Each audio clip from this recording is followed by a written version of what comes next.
God, I need to get this down. I need this knowledge out of my head. I'm being, what's the word to use? Haunted?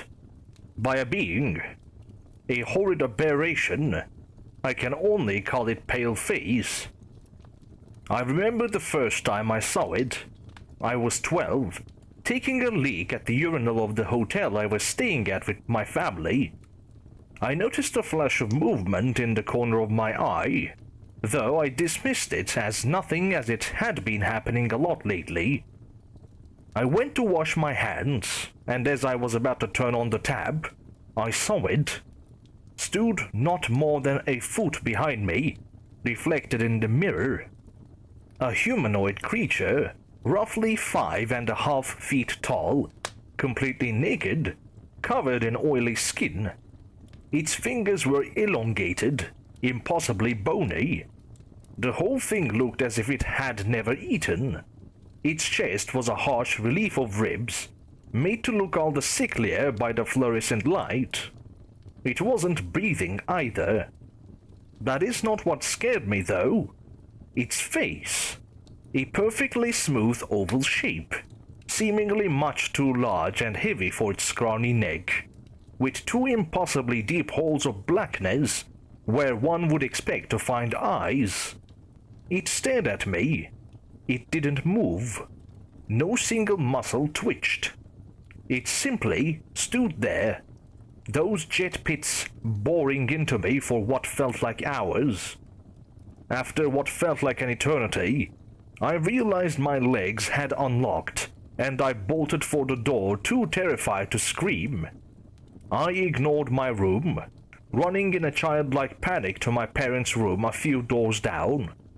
I brought my fist down again and again on the door, desperate to raise my family. As I finally heard the door unlock, I risked a glance down the corridor from which I came. It was there. It stood completely still, eyes fixed on me, oily feet staining a brown smudge onto the carpet. I barged past my father as he swung the door inwards, diving onto the sofa and throwing myself face down onto the cushion. My father turned from the door, asking me what I was doing as he let the door close behind him. I could only respond with wide-eyed terror as I saw it in the doorway, both of those pit-like eyes on me until the door obstructed it from my vision. Rest did not find me that night. After an hour or two of restless tossing and turning, I awoke to see it stood at the foot of a sofa. I stared back at it, too afraid to look away. Its gaze was almost mesmerizing. It made me feel empty, completely devoid of humanity. Nothing but a consciousness stripped bare. I know not how long I kept this, as at some point my body had given up and lapsed back into sleep, and I was greeted by the warm sunlight of morning streaming through the room's blinds. I was not sad to be leaving the hotel that morning. However, the pale face had not finished with me. I began to see it everywhere I went, each time preceded by catching a glimpse of some formless shape at the very edge of my vision. I would see it curled at the end of my bed upon waking, stood in a doorway as I walked to school, stood in my locker, stood in a group of children, stood behind me as I brushed my teeth. Never once throughout these sightings did its bottomless pits leave me, emptying me, leaving me feeling less like myself with each passing day. My mental health deteriorated soon after. I would shout at it, attack it, beg and plead and cry to left alone. My girlfriend left me. She told me she couldn't feel the boy she loved in me anymore. My friends abandoned me. They didn't want to be seen with the freak, the one with the permanent wide eyes, the one that was losing weight and pale from insomnia. My parents tried to help me. I was sent to numerous psychologists, psychiatrists, mediums, spirit guides and any other quack who said they could cure the disease in my head. The pale face was always there, though, stood just behind the doctor's chair, eyes never leaving me. I would lash out at it, scream at it.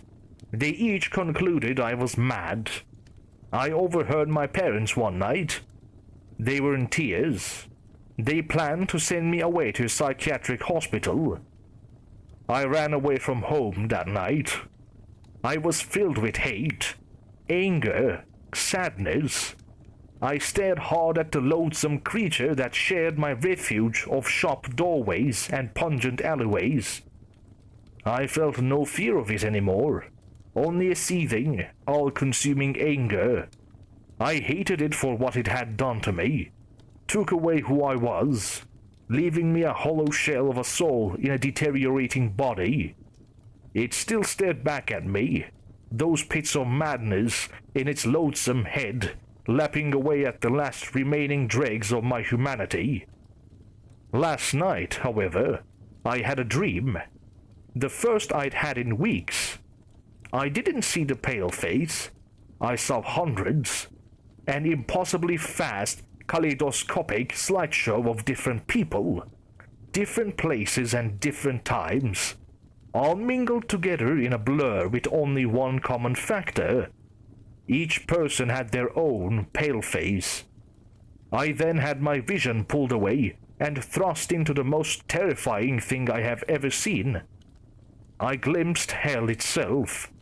I saw a trail of damned souls being led to impossibly large obsidian gates, each being led by its own pale face. It was only then, as I started awake, that I finally understood the nature of my tormentor. A pale face is a guide for the damned. It is with you always. Yours is in the room with you right now. Each time you feel yourself being watched when you are alone, that vague sense of unease in a perfectly normal environment, that is when you are feeling the pale face's eyes on you. Each time you see a blink of movement at the edges of your vision, that is your pale face. There is one last thing, however.